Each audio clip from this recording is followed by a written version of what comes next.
بحمد اللہ آج ہمارا دورہ تفسیر القرآن کا 48واں سبق ہے۔ سورہ بقرہ کی آیت نمبر 236 سے سبق کا آغاز ہو رہا ہے۔ پیچھے طلاق، عدت، رضاعت کے مسائل بیان ہوئے ہیں۔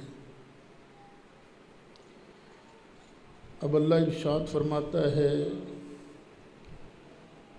لا جناح علیکم، تم پر کوئی ڈیمانڈ نہیں، کوئی حرج نہیں، ان طلقتم النساء، اگر تم عورتوں کو طلاق دو، ما لم تمسوہن، جب تک تم نے ان کو مس نہ کیا ہو، ہاتھ نہ لگایا ہو، تو تم اگر اپنی بیویوں کو طلاق دے دو تو تم پر کوئی گناہ نہیں۔ او تفرضوا لہن فریضہ، یا تم نے حق مہر مقرر کرنے سے پہلے ان کو طلاق دی ہو، تب بھی تم پر کوئی گناہ نہیں۔ لیکن ایک بات ہے کہ تم نے ان سے نکاح تو کیا تھا نا، اب اگر تمہارے حالات نہیں اس کو گھر لانے کے، تم نے چھوڑنے کا فیصلہ کر لیا ہے، تو احسان تو ضرور کرو۔ وَمَتِّعُوهُنَّ، ان کو کچھ برتنے کو دو، یعنی سوٹ کپڑوں کا دو، جو استعمال کی چیزیں ہیں تم ان کو سوٹ دو، قمیض، شلوار، دوپٹہ، یہ جو چیزیں ہیں یہ ان کو دو۔ اور اللہ تم سے کوئی بہت زیادہ ڈیمانڈ بھی نہیں کرتا۔ عَلَى الْمُوسِعِ قَدَرُهُ، جو وسعت والا ہے، جو پیسے والا ہے، اس پر اس کے مطابق۔ وَعَلَى الْمُقْتِرِ قَدَرُهُ، اور جو بیچارہ تنگ دست ہے، ماڑا بندہ ہے، اس پر اس کے مطابق۔ یعنی جیسی اس کی حیثیت ہے، اپنی حیثیت کے مطابق اپنی متعلقہ کو وہ کوئی نہ کوئی چیز دے، یا سوٹ وغیرہ دے۔ متاعا بالمعروف، یہ معروف طریقے پر یہ برتنے کا سامان دینا ہے، جو دستور ہے تمہارے علاقے میں، تمہاری برادری میں جو دستور ہے اس کے مطابق دو۔ حقا علی المحسنین، یہ حق ہے، واجب ہے، ضروری ہے احسان کرنے والوں پر۔ مسلمان کو تو ہونا ہی احسان کرنے والا چاہیے نا۔ یعنی یہاں سے پتہ چلا کہ اگر رخصتی نہ ہوئی ہو، طلاق دے دی جائے تو گناہ نہیں ہے۔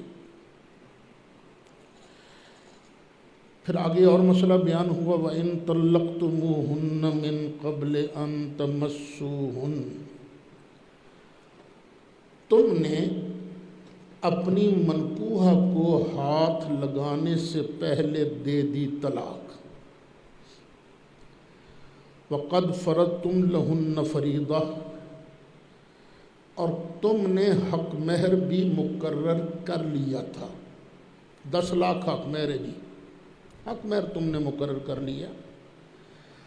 اب تم نے اس کو بسایا نہیں، گھر لائے نہیں، اس لیے تم پر پورا حق مہر ہم لازم نہیں کرتے، تو کتنا حق مہر تمہیں دینا ہوگا؟ فنصف ما فرضتم، تو جو تم نے مقرر کیا تھا نا حق مہر، اس کا آدھا تم دو گے، یعنی 10 لاکھ حق مہر مقرر تھا تو کتنا دینا پڑے گا؟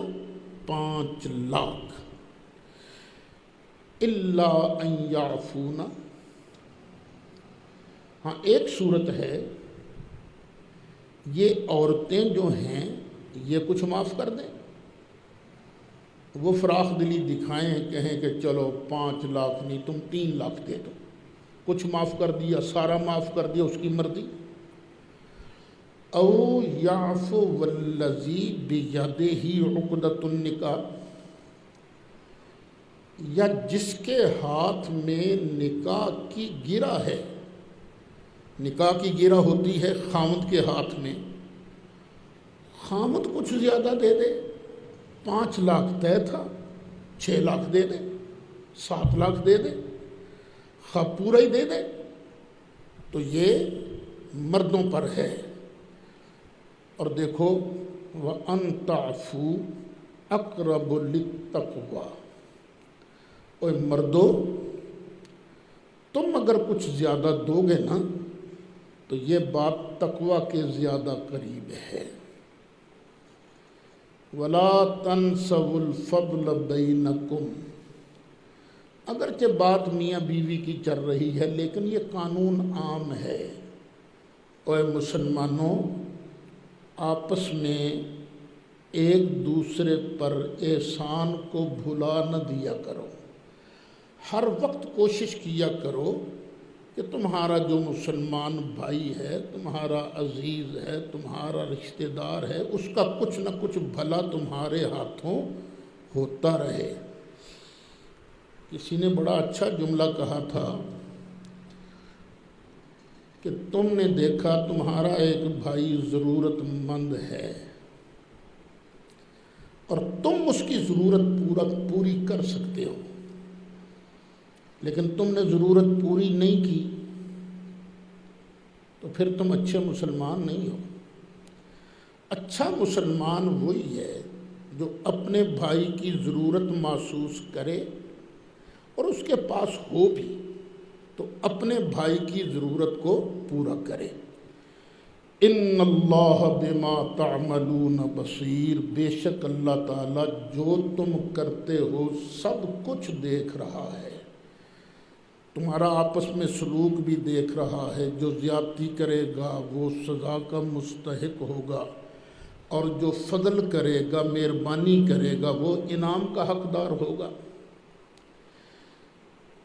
پہلے جتنے مسائل بیان ہوئے ہیں رضاعت کے، طلاق کے، نکاح کے، سب میں یہی بات مشترک ہے کہ تمہارے دل کے اندر تقوی ہونا چاہیے۔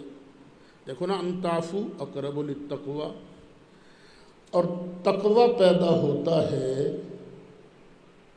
سب سے اعلیٰ چیز جو تقوی پیدا کرتی ہے وہ ہے خشوع خضوع کے ساتھ نماز۔ جو بندہ نماز پڑھتا ہے نا پوری خشوع کے ساتھ، تو اس سے بندے کے دل میں تقوی پیدا ہوتا ہے۔ فرمایا حافظوا علی الصلوات، نمازوں کی حفاظت کیا کرو، والصلاۃ الوسطیٰ، اور درمیانی نماز کی خاص طور پر حفاظت کیا کرو۔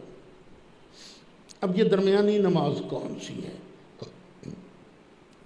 اکثر مفسرین اسی طرف گئے ہیں کہ درمیانی نماز سے مراد ہے نماز عصر، کیونکہ 2 صبح نمازیں، وہ فجر اور ظہر کی، پھر مغرب اور عشاء کی رات کی نمازیں، اور درمیان میں نماز عصر۔ خود نبی کریم علیہ السلام کا ارشاد گرامی ہے صلاۃ الوسطیٰ ہی صلاۃ العصر، اور اس کی وجہ جو سمجھ میں آتی ہے وہ یہ کہ سعودی عرب کا علاقہ ہو، حجاز مقدس کا علاقہ ہو، یا ہمارے پاک و ہند کا علاقہ ہو، یہاں گاہکی کا سب سے زیادہ زور اسی وقت ہوتا ہے۔ گاہک کھڑا ہے، نماز کا بلاوا آ گیا، تم نے دکان کو اللہ کے سپرد کیا، بند کی، گاہک کو نہیں نپٹایا، اللہ کی بارگاہ میں سجدہ ریز ہونے چل دیے، تو اس کا مطلب کیا ہے؟ تمہارا بھروسہ، تمہارا توکل گاہک پر نہیں ہے، گاہک بھیجنے والے پر تمہارا توکل ہے۔ تو اس لیے خاص طور پر نماز عصر کی حفاظت کیا کرو، وَقُومُوا لِلَّهِ، اور قیام کیا کرو اللہ کے لیے۔ کھڑے ہونا ہے اللہ کے لیے، قانتین، عاجزی سے، ادب سے، سکون سے، سکون سے۔ مسئلہ رفع یدین جو ہے اس میں اختلاف تو ہے، حضرت امام شافعی کا، حضرت امام اعظم ابو حنیفہ رحمۃ اللہ علیہ کا اختلاف تو ہے، حنابلہ سے بھی اختلاف ہے، دونوں طرف حدیثیں موجود ہیں۔ ہم کہتے ہیں کہ ہماری حدیثوں میں جان زیادہ ہے، قوت زیادہ ہے، اور مخالفین کے پاس کوئی ایک بھی دلیل ایسی نہیں پوری بخاری اور مسلم میں جس سے کہ دوام رفع ثابت ہو، کوئی دلیل ایسی نہیں۔ اور جو ہمارے پاس دلیل ہے وہ قرآن مجید کی اس آیت کے مطابق ہے۔ اللہ کہتا ہے اللہ کی بارگاہ میں عاجزی سے کھڑے ہو جاؤ۔ اب دیکھو، تم نماز پڑھ رہے ہو، رکوع جاتے وقت تم نے کیا یوں، اور ایک آدمی بڑے آرام سے رکوع میں چلا گیا۔ اب قنوت کس کے اندر زیادہ پایا گیا؟ عاجزی کس کے اندر زیادہ پائی گئی؟ چونکہ ہماری احادیث جو ہم بیان کرتے ہیں اس آیت کے مطابق ہیں، اس لیے ہم اپنے والی احادیث کو ترجیح دیتے ہیں۔ فَإِنْ خِفْتُمْ، یہ تو ہو گیا نا حالت امن کی نمازوں کا ذکر۔ پھر اگر تمہیں خوف ہو، فَرِجَالًا، پیدل بھی پڑھ سکتے ہو، اور رکباناً، اور سواری کی حالت میں بھی، سوار ہو کر بھی تم نماز پڑھ سکتے ہو۔ اَيْنَمَا تُوَلُّوا فَثَمَّ وَجْهُ اللَّهِ، جدھر بھی تم رخ کرو گے اللہ کی ذات کے جلوے ادھر ہی موجود ہیں۔ فَإِذَا أَمِنْتُمْ، پھر جب خوف والی حالت ختم ہو جائے، اطمینان والی حالت طاری ہو جائے، اطمینان ہو جائے، فَاذْكُرُوا اللَّهَ، تو پھر اللہ کا ذکر کیا کرو، اللہ کو یاد کیا کرو، کما علمکم، جس طرح کہ اللہ نے تم کو سکھایا، ما لم تکونوا تعلمون، جو تم نہیں جانتے تھے، جو تمہیں اللہ نے سکھایا ذکر پھر ویسے کیا کرو۔ اور اللہ نے سکھایا ہے محبوب علیہ السلام کے ذریعے سے، تو سرکار کی دعائیں موجود ہیں، نماز کے بعد سرکار فلاں ذکر کیا کرتے تھے، فلاں ذکر کیا کرتے تھے، فلاں ذکر کیا کرتے تھے۔ تو جو بھی تمہیں اللہ کا ذکر تمہاری طبیعت لگے جس طرف، تو اسی طرح اللہ کا ذکر کیا کرو۔ والذین یتوفون منکم ویذرون ازواجا، جو لوگ تم میں سے فوت ہو جائیں اور چھوڑ جائیں بیویاں، یعنی فوت ہو جائیں کا مطلب فوت ہو جانے کے قریب ہوں، وصیۃً لازواجہم، وہ اپنی بیویوں کے بارے وصیت کر جائیں، کس چیز کی؟ متاعاً الی الحول غیر اخراج، کہ پورا سال ان کو نان و نفقہ تم نے دینا ہے، گھر سے نکالنا نہیں ہے، کہ تم ان کو ان کے بارے وصیت کر جاؤ۔ اچھا، بعض علماء نے کہا ہے کہ وہ جو عدت آئی تھی نا، والذین یتوفون منکم ویذرون ازواجا یتربصن بانفسہن اربعۃ اشہر وعشرا، اس آیت سے یہ آیت منسوخ ہے، لیکن منسوخ ماننے کی کوئی ضرورت نہیں ہے۔ یعنی تم یہ کہہ جاؤ کہ میری بیوہ کو سال تک گھر میں رکھنا، خرچہ ورچہ دینا، اگر وہ خود جاتی ہے 4 مہینے 10 دن کے بعد تو اس کی اپنی مرضی۔ فَإِنْ خَرَجْنَا فَلَا جُنَاحَ عَلَيْكُمْ، پھر اگر وہ خود نکل جائیں تو تم پر تو کوئی گناہ نہیں، فِي مَا فَعَلْنَ فِي أَنفُسِهِنَّ مِن مَّعْرُوف، اس صورت میں جو انہوں نے اپنے معاملہ میں مناسب طور پر کیا ہے، تو تم پر کوئی مواخذہ نہیں ہے۔ واللہ عزیز حکیم، اور اللہ تعالیٰ غالب ہے، حکمت والا ہے۔ وَلِلْمُطَلَّقَاتِ مَتَاعٌ بِالْمَعْرُوفِ، اور جن کو طلاق ہو جائے ان کو معروف طریقے پر کچھ برتنے کا سامان دو، سوٹ وغیرہ دے دیا کرو۔ حق مہر تو الگ ہے نا، وہ تو دینا ہی ہے، لیکن جن کو طلاق ہو گئی ان کو تم معروف طریقے کے مطابق نان و نفقہ دو۔ حقاً علی المتقین، یہ متقین پر واجب ہے۔ عدت کے دوران تم خرچہ ورچہ ان کو لازم دو گے، اور اگر بہتر ہے تمہارے لیے تو سال تک ان کو وصیت کر جاؤ جو بیوہ ہیں کہ وہ ان کو باہر نہ نکالا جائے، اور جو طلاق یافتہ ہیں، طلاق یافتہ کے لیے بھی تم نے نان و نفقے کا انتظام کرنا ہے، عدت تک تمہارے اوپر لازم ہے۔ کذالک یبین اللہ لکم آیاتہ لعلکم تعقلون، ایسے ہی اللہ تعالیٰ تمہارے لیے بیان کرتا ہے اپنی آیتیں تاکہ تم عقل اختیار کرو، سمجھ اختیار کرو۔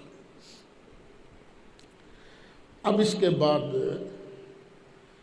2 واقعات اللہ تعالیٰ بیان فرماتا ہے۔ حکم ہو رہا ہے، تلقین کی جا رہی ہے صحابہ کرام کو کہ تم نے جہاد کے لیے نکلنا ہے۔ یہ ساری باتیں سنانے کا مقصد کیا ہے کہ صحابہ کو جہاد کے لیے تیار کیا جائے۔ کئی ذہنوں میں آ سکتا تھا جہاد میں جائیں گے، زخم لگیں گے، مر جائیں گے، آ سکتا تھا ذہن میں، تو اللہ تعالیٰ ہر خدشے کو دور فرما رہا ہے۔ بنی اسرائیل کے زمانہ میں ایک قوم تھی،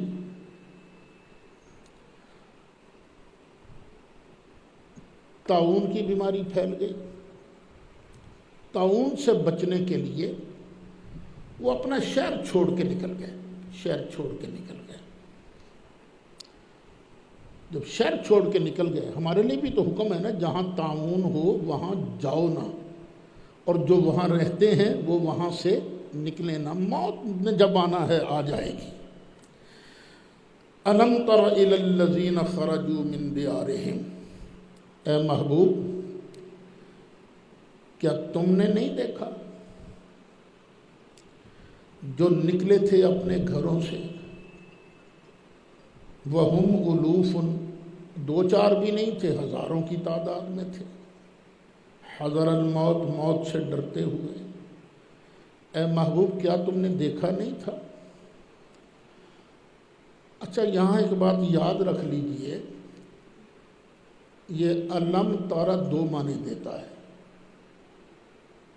ایک تو آنکھ سے دیکھنے کا، دیکھنے کا، بصر کا معنی دیتا ہے، اور دوسرا علم یقینی کا معنی بھی دیتا ہے۔ کیا تم کو یہ یقیناً معلوم نہیں؟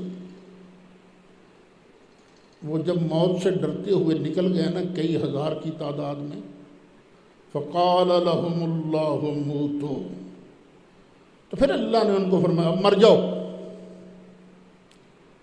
وہ مر گئے، اللہ نے کہا مر جاؤ تو وہ مر گئے۔ ثم احیاہم، پھر ان کو اللہ نے زندہ کیا۔ پہلے کہا مر جاؤ، وہ مر گئے، ہزاروں کی تعداد میں تھے، پھر اللہ نے ان کو زندہ کیا۔ ان اللہ لذو فضل علی الناس، بے شک اللہ تعالیٰ بڑے فضل والا ہے لوگوں پر، ولیکن اکثر الناس لا یشکرون،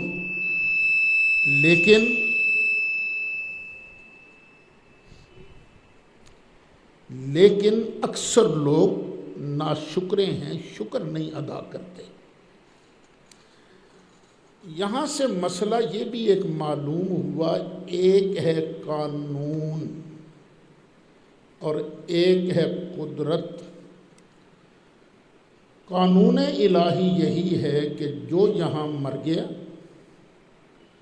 اب دوبارہ اسی دنیا میں زندہ نہیں ہوگا، اور قدرت کیا ہے؟ اللہ جس کو چاہے زندہ کر دے۔ اب یہاں اللہ کی قدرت کا بیان ہو رہا ہے، اور یہ قدرت کا بیان جو ہے اس سے پہلے بھی ہو چکا ہے۔ وہ تھا نا بنی اسرائیل کی گائے والا واقعہ، تو اللہ نے کیا حکم دیا تھا؟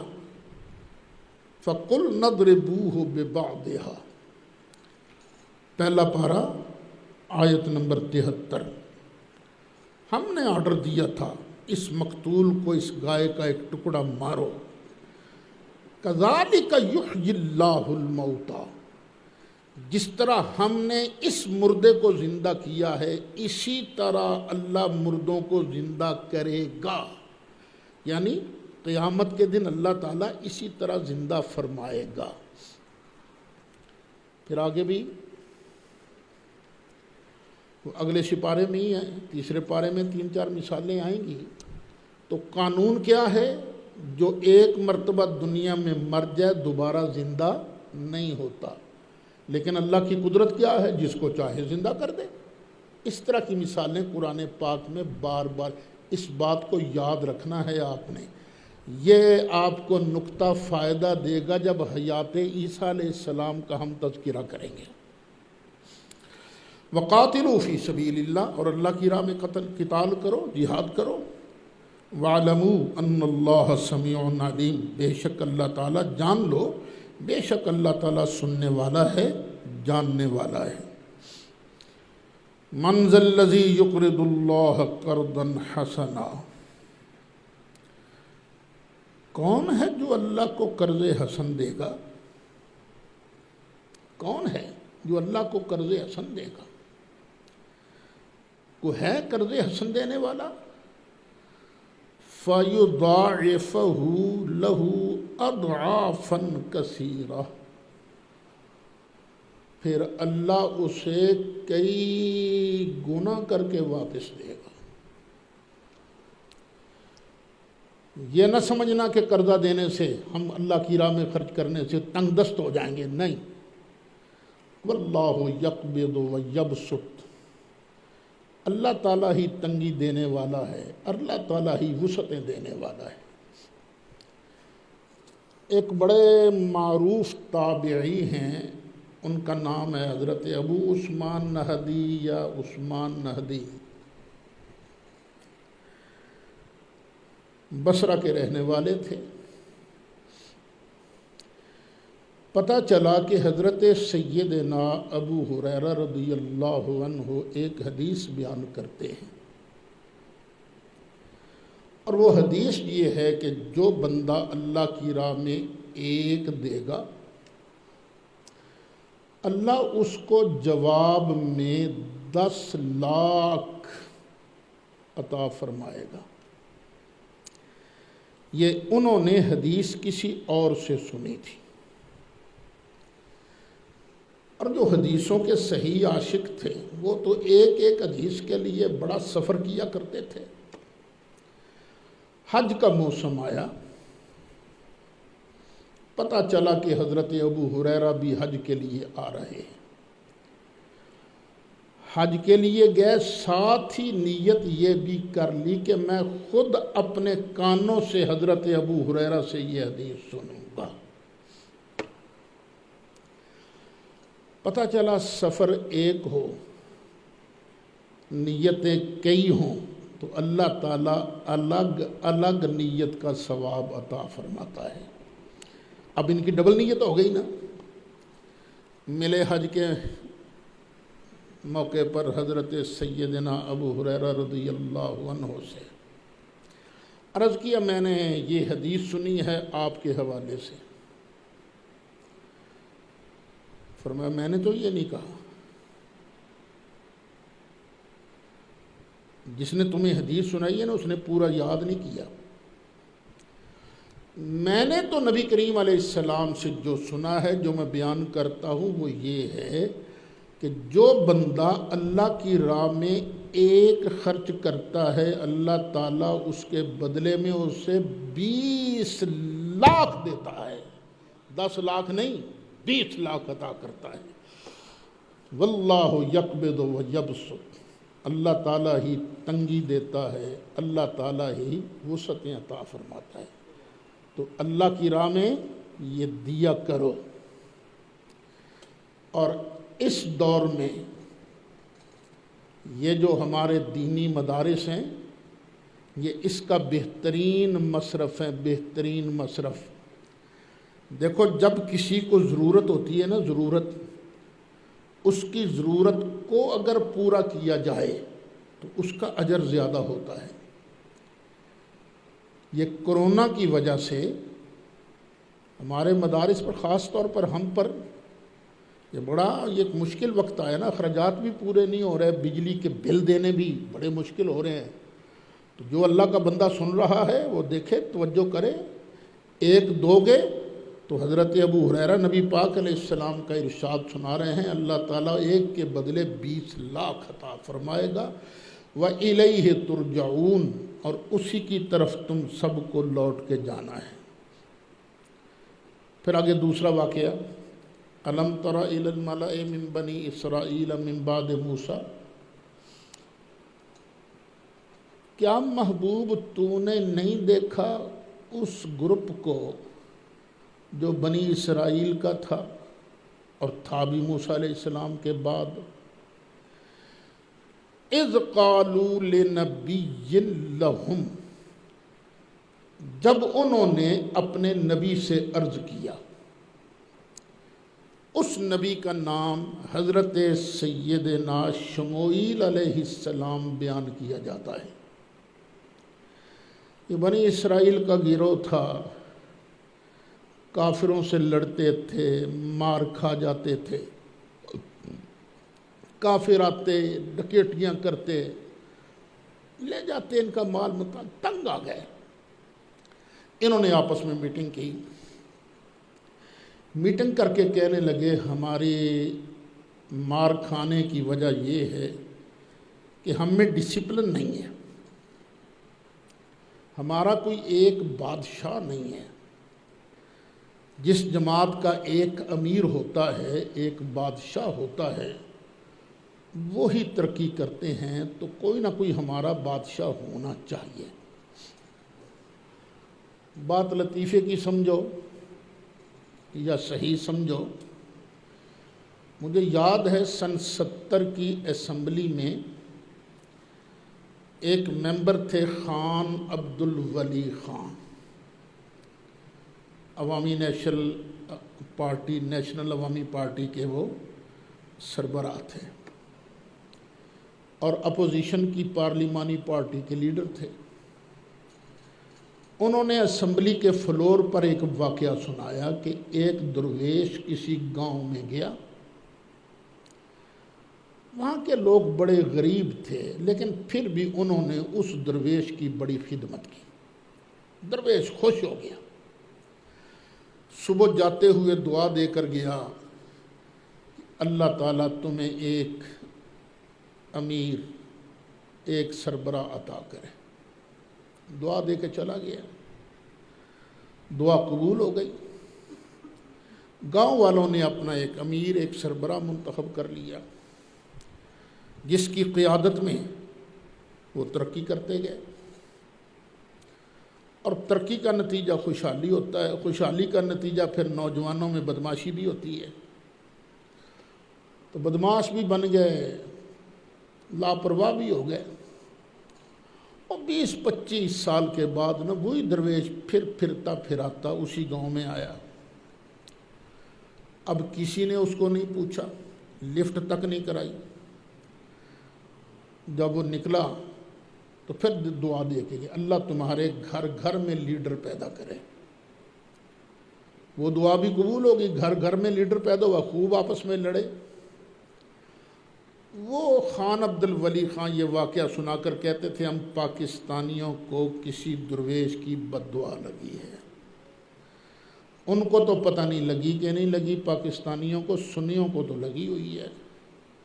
دعا کرو کہ اللہ تعالی ہمیں بھی ایک لیڈر عطا فرمائے جو واقعی جامع الصفات ہو، ایک لیڈر ہو۔ اور یہی میں کئی بار کہہ چکا ہوں، خدا کے لیے کوئی آدمی ڈھونڈو، پھر اس کے ہاتھ پر بیعت کر لو۔ ہم سب سے پہلے بیعت کرنے والے ہوں گے، بیعت کر لو، پھر جو وہ کہے اس کے مطابق چلو، تمہاری دینی ترقی بھی ہوگی، سیاسی ترقی بھی ہوگی، وگرنہ اسی طرح جوتے ہی پڑتے رہیں گے۔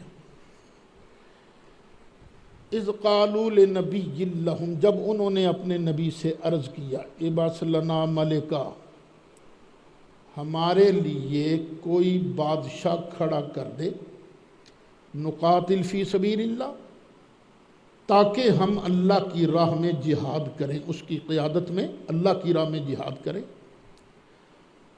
قال هل عسیتم ان کتب علیکم القتال الا تقاتلوا، تو اس وقت کے نبی نے فرمایا لگتا تو یہی ہے کہ اگر تم پر جہاد فرض کر دیا گیا نا تو تم پھر کرو گے نہیں، قتال کرو گے نہیں، جہاد کرو گے نہیں۔ قالوا، انہوں نے کہا وما لنا الا نقاتل فی سبیل اللہ، آپ سوچیں تو صحیح ذرا، ہم کیوں نہیں لڑیں گے اللہ کی راہ میں؟ وَقَدْ اُخْرِجْنَا مِنْ دِيَارِنَا وَأَبْنَائِنَا، حالانکہ ہمیں تو ہمارے گھروں سے نکالا گیا ہے، ہم سے ہمارے بچے چھینے گئے ہیں، ہم پر تو بڑا ظلم ہوا ہے، اس کے باوجود بھی ہم نہیں لڑیں گے؟ نہیں حضرت، ہم ضرور لڑیں گے۔ فَلَمَّا كُتِبَ عَلَيْهِمُ الْقِتَالُ، پھر جب ان پر قتال فرض کر دیا گیا، تولوا، تو منہ پھیر گئے، الا قلیلا منہم، مگر ان میں سے تھوڑے پکے رہے، باقی کے منہ پھیر کر چلے گئے۔ واللہ علیم بالظالمین، اور اللہ تعالیٰ خوب جانتا ہے ظالموں کو۔ وقال لهم نبیہم، اور ان سے ان کے نبی نے فرمایا، ان اللہ قد بعث لکم طالوت ملکا، بے شک اللہ نے طالوت کو تمہارا بادشاہ بنا کر بھیجا ہے۔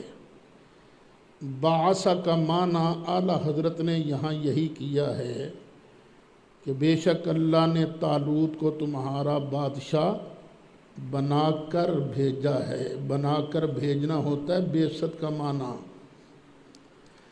جب مسئلہ نبوت چل رہا تھا اس وقت ہم پوچھتے تھے بتاؤ سرکار کی بعثت کتنی عمر میں ہوئی؟ فٹ کہتے تھے 40 سال میں۔ جب پوچھتے تھے بعثت کا معنی کیا ہے تو کہتے اس کا معنی اعلان نبوت ہے، اور اس کا معنی اعلان نبوت نہیں ہوتا، اس کا معنی ہوتا ہے بنانا۔ 40 سال کی عمر میں نبی کریم علیہ السلام کو نبی بنایا گیا تھا۔ دیکھنا جہان ہیں دو،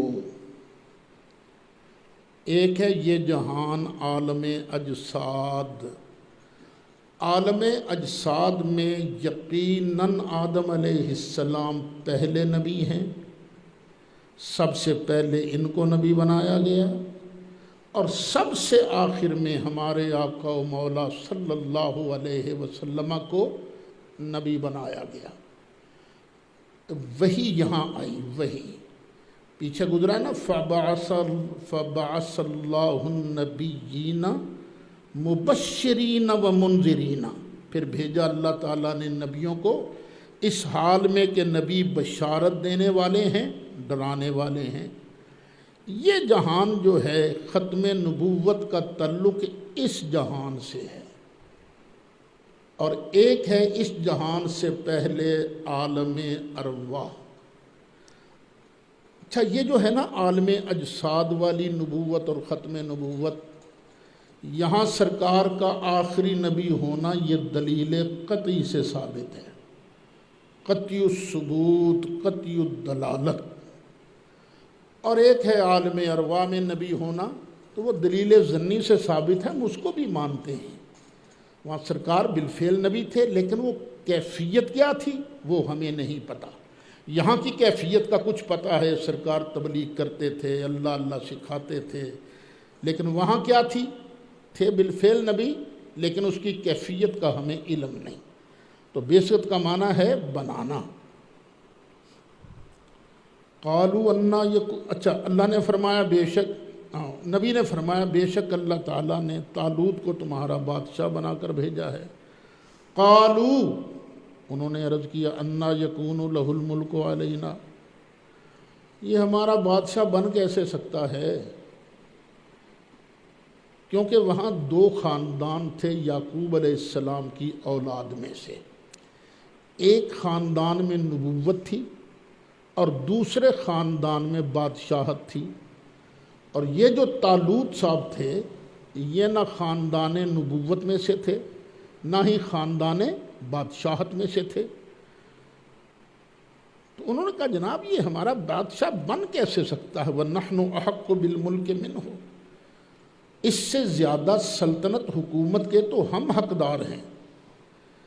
دوسری بات یہ وَلَمْ يُؤْتَ سَعَةً مِّنَ الْمَالِ، یہ بولتے پیسے بھی چوکھے کوئی نہیں، اور نہیں دی گئی اسے وسعت مال کی، مال بھی اس کے پاس زیادہ نہیں۔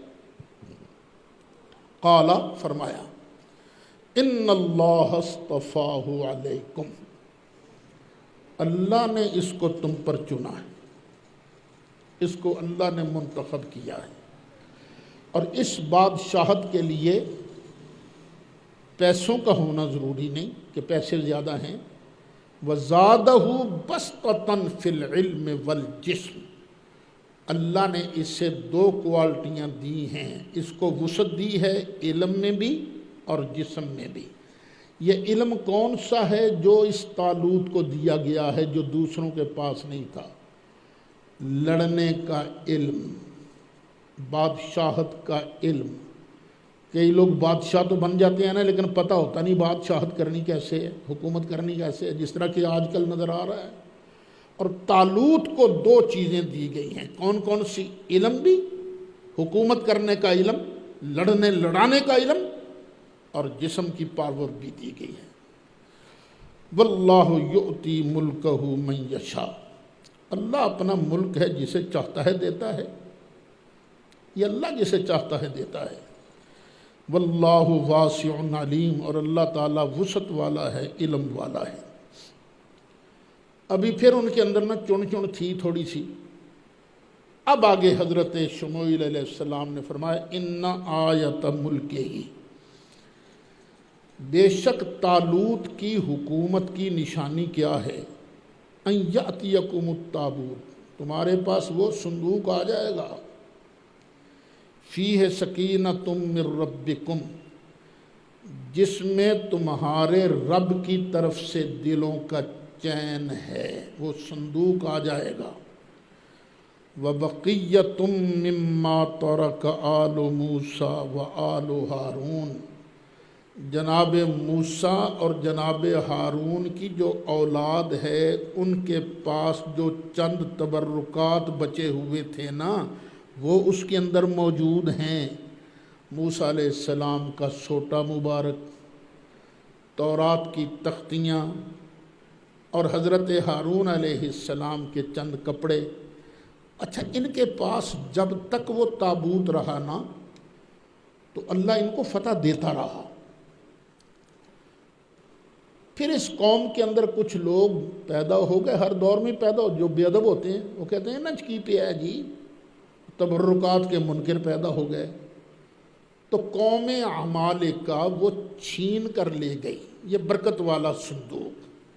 جب چھین کر لے گئی تو اب ان پر پھر مصیبتیں پڑنی شروع ہو گئیں۔ تو حضرت شموئیل علیہ السلام نے فرمایا وہ تابوت آ جائے گا تمہارے پاس، لائے گا کون؟ تحملہ الملائکہ، اللہ کے فرشتے اسے اٹھا کر لائیں گے۔ اب یہاں دو روایتیں ملتی ہیں کہ فرشتے بالکل اٹھا کر لائے، ان کے سامنے وہ آیا، طالوت کے گھر میں آ گیا تابوت سکینہ۔ دوسرا یہ کہ وہ جو تھے نا قوم عمالقہ جن کے پاس یہ تابوت تھا، ان کے اندر بیماریاں پیدا ہو گئی، کیونکہ انہیں قد ادب کرنا سی۔ ادب تو کرتے ہیں نا اللہ والوں کی چیزوں کا ایمان والے، وہ تو بے ایمان تھے، انہوں نے ادب نہیں کیا، بیماریاں پھوٹی تو انہوں نے کہا نوسط سانو ایس صندوق دی پی کڈو انہوں باہر، انہوں نے بیل گاڑی کے اوپر صندوق رکھا اور دھکیلا، فرشتے پھر اس کو لے کر جناب طالوت کے پاس لے کر آ گئے۔ ان فی ذالک لآیۃ لکم، دیکھو اس تابوت کے آنے میں تمہارے لیے نشانی ہے اگر تم ایمان والے ہو، ان کنتم مومنین۔ جب یہ ہمارا درس شروع ہوا تھا تو عبادت کے معنی بیان کرتے ہوئے میں نے تعظیم شعائر اللہ بیان کیا تھا کہ اللہ کی نشانیوں کا ادب یہ اس کی عبادت نہیں ہوتا، یہ دل کا تقوی ہے۔ تو اس وقت میں نے اس پر ٹھیک ٹھاک بحث کی تھی، ذرا اس کلپ کو دوبارہ سن لیجئے گا۔ فلما فصل طالوت بالجنود، لشکر تیار ہو گیا جی، اب جناب طالوت لشکر کو لے کر نکلے۔ یہ لفظ ہے بالجنود، جندن کہتے ہیں لشکر کو، اور جنود اس کی بھی جمع ہے، لشکروں کو لے کر نکلے۔ قال بہت بڑا لشکر تھا، قال فرمایا ان اللہ مبتلیکم بنہر، اللہ تمہاری آزمائش کرنے والا ہے ایک نہر کے ذریعے، ایک دریا آئے گا، فمن شرب منہ فلیس منی، تو پیاس لگی ہوگی، گرمی ہے شدید، جس نے اس دریا کا پانی پیا نا وہ میری جماعت میں نہیں ہوگا۔ وَمَن لَّمْ يَطْعَمْهُ، اور جو اس کا پانی نہیں پیے گا، فَإِنَّهُ مِنِّي، پس بے شک وہ میری جماعت میں سے ہے۔ ایک مسئلہ یہاں پتہ چلا، وَمَن لَّمْ يَطْعَمْهُ، یہ ہو ضمیر کا مرجع کون ہے؟ نہر، اور نہر میں کیا ہوتا ہے؟ پانی، پانی پر طعام کا اطلاق ہو رہا ہے، پانی پر طعام کا اطلاق ہو رہا ہے۔ وَمَن لَّمْ يَطْعَمْهُ فَإِنَّهُ مِنِّي إِلَّا مَنِ اغْتَرَفَ غُرْفَةً، ہاں اگر کوئی آدمی یوں ہاتھ بڑھا کر دریا میں سے اپنی ایک مٹھی بھر لے اور وہ یوں کر کے ایک جرعہ لے لے تو وہ میری جماعت میں رہے گا۔ الا من اغترف غرفۃ بیدہ، مگر وہ جو ایک چلو اپنے ہاتھ سے لے لے۔ فشربوا منہ، سب نے پیا، رگڑ گیا، پانی پیا سب نے، الا قلیلا منہ، مگر تھوڑے سے بچ گئے۔ اور یہ تھوڑے سے کتنے تھے؟ جتنے اصحاب بدر تھے، اصحاب بدر 310 کے قریب تھے، وہ ہیں 313 310 308، بس اتنے ہی تھے۔ فلما جاوزہ ہوا والذین آمنوا معہ، پھر جب کراس کیا دریا کو طالوت نے اور ان لوگوں نے جو ایمان والے تھے اس کے ساتھ، جب اس کے ساتھ والے مومنوں نے دریا کراس کیا، قالو، بولے لا طاقت لنا اليوم بجالوت وجنودہ، اب دیکھو تو صحیح لشکر ہے کڈا، ساڈے کول کوئی نہیں پاور لڑن دی، نہ ہم اتنے بڑے لشکر سے نہیں لڑ سکتے، نہیں ہے ہمارے پاس طاقت آج کے دن جالوت اور اس کے لشکروں سے لڑنے کی۔ جو قوم عمالقہ کا دشمن کا سربراہ تھا، اس کا نام کیا تھا اس کا؟ جالوت۔ قال الذین یظنون انہم ملاقو اللہ، بولے وہ لوگ جنہیں اللہ سے ملنے کا یقین تھا۔ ظن گمان کے معنی میں بھی آتا ہے، یقین کے معنی میں بھی آتا ہے۔ انہوں نے کہا جی کم من فئۃ قلیلۃ غلبت فئۃ کثیرۃ باذن اللہ، کئی بار ایسے ہو چکا ہے کہ چند لوگ تھے، اللہ کی مدد ان کے ساتھ تھی، انہوں نے بڑے بڑے لشکروں کو شکست دے دی ہے، ہم تو پیچھے نہیں ہٹیں گے۔ واللہ مع الصابرین، اور اللہ تعالیٰ صبر کرنے والوں کے ساتھ ہے۔ ولما برزوا لجالوت وجنودہ، اور جب یہ جالوت کے آمنے سامنے ہوئے اور اس کے لشکروں کے، قالو، اب انہوں نے اللہ کی بارگاہ میں فریاد کی، دعا کی، ربنا افرغ علینا صبرا، یا اللہ صبر کو ہمارے اوپر ڈال ہی دے، یعنی بھر دے صبر سے ہم کو، وثبت اقدامنا، صبر کے نتیجے میں کیا ہوتا ہے؟ بندہ ثابت قدم رہتا ہے، اور مولا پھر ہمارے قدموں کو ثابت رکھ، اور قدموں کو ثابت کس لیے رکھ؟ ان کا مقابلہ کرنا، وانصرنا علی القوم الکافرین، اور کافر قوم پر ہماری مدد فرما، ان کے مقابلے میں یا اللہ ہماری ہیلپ فرما۔ فہزموہم باذن اللہ، تو ان تھوڑے سے لوگوں نے اللہ کے حکم سے اتنے بڑے لشکر کو شکست دے دی۔ وقاتل داؤد و جالوت، اب ہوئی انٹری حضرت داؤد علیہ السلام کی۔ داؤد علیہ السلام تو لڑنے کے لیے گئے بھی نہیں تھے، بڑا بھائی تھا سپاہی، جیسے کہ بیان کیا جاتا ہے، بس اس نے بڑک ماری، داؤد علیہ السلام آ گئے سامنے، بس سنا ہے غلیل تھی ہاتھ میں، نشانہ ماریا اتھے وجہ ٹھا کر کے بس نکل کڑاکا گیا جی۔ وقاتل داؤد و جالوت، اور قتل کر دیا داؤد نے جالوت کو۔ وآتاہ اللہ الملک والحکمت، اور عطا فرمائی اللہ نے داؤد کو ملک بھی اور حکمت بھی، دانائی بھی عطا فرمائی۔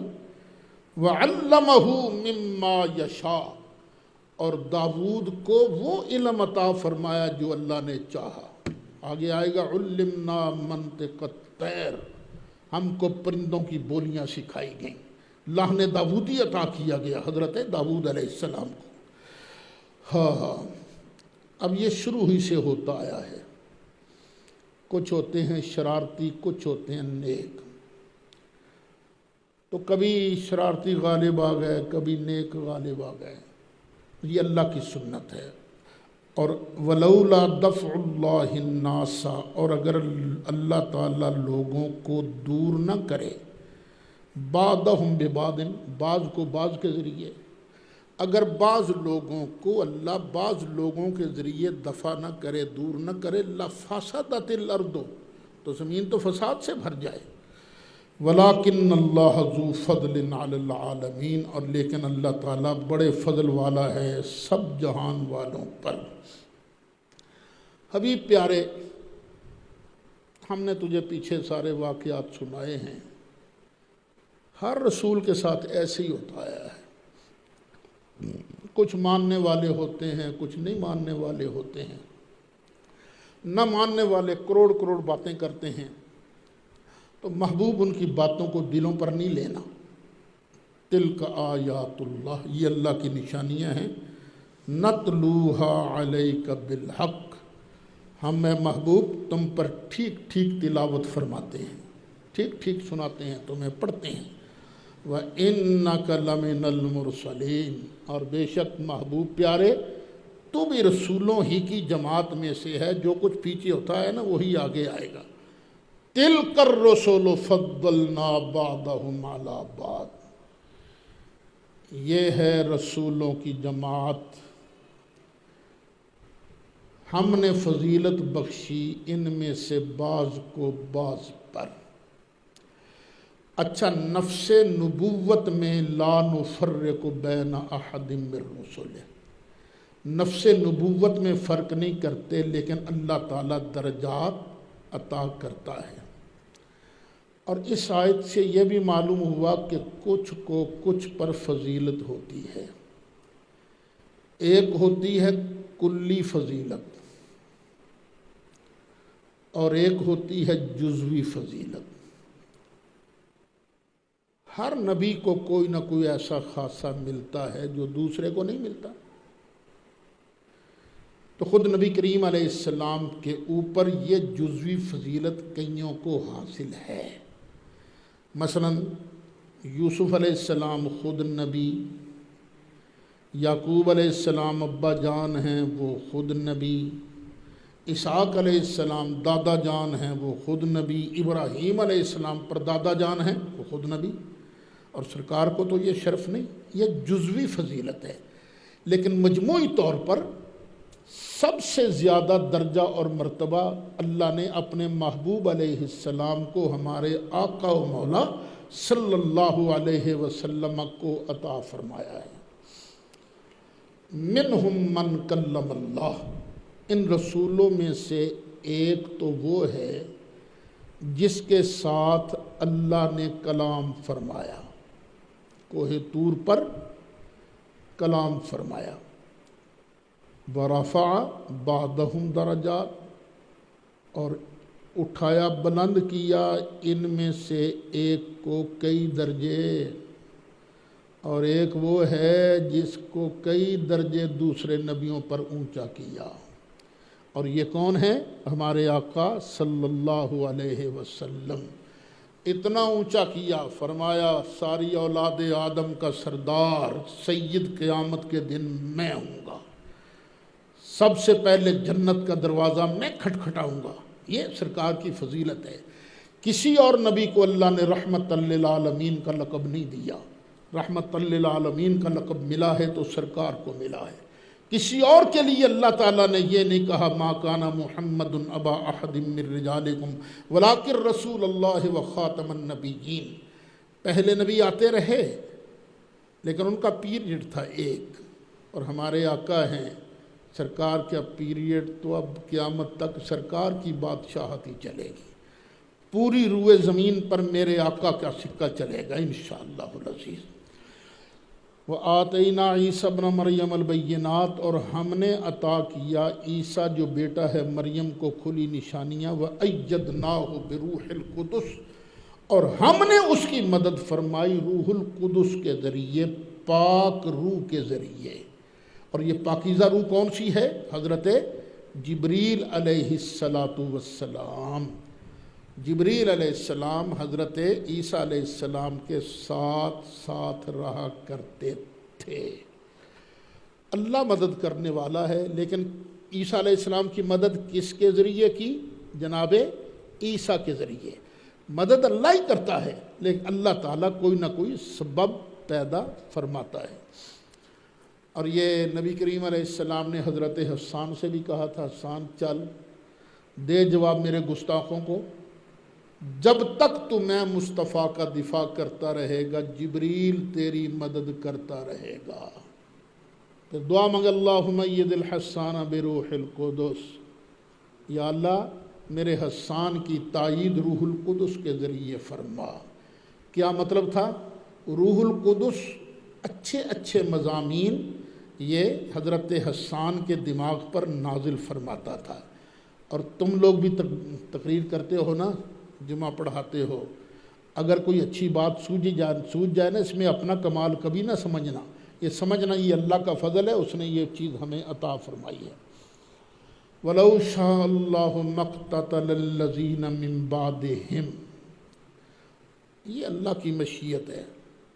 اگر اللہ چاہتا نا سب کو زبردستی بھی کلمے پڑھا سکتا تھا، اور اگر اللہ تعالیٰ چاہتا تو نبیوں کے بعد جو لوگ آئے نا وہ آپس میں لڑتے نہ. من بعد ما جاءتہم البینات، ان کے پاس واضح دلیلیں آ جانے کے بعد وہ لڑتے نہ. ولیکن اختلفوا، لیکن انہوں نے اختلاف کیا. فمنہم من آمن، ان میں سے کچھ مومن بنے. ومنہم من کفر، اور ان میں سے کچھ کافر بنے. لڑے آپس میں، کچھ مومن کچھ کافر، اب بھی ایسے ہی ہوگا. وَلَوْ شَاءَ اللَّهُ مَا اقْتَتَلُوا، پھر اسی کا اظہار کہ اللہ کی مشیت، اور اگر اللہ چاہتا تو یہ آپس میں نہ لڑتے. وَلَٰكِنَّ اللَّهَ يَفْعَلُ مَا يُرِيدُ، لیکن اللہ تعالیٰ کرتا ہے جو چاہے. جو چاہے وہی کرتا ہے، کون اس سے پوچھے یا اللہ تو یہ کیوں کر رہے ہیں؟ نہ، کسی کی مجال نہیں جو اس کی بارگاہ میں دم مارے۔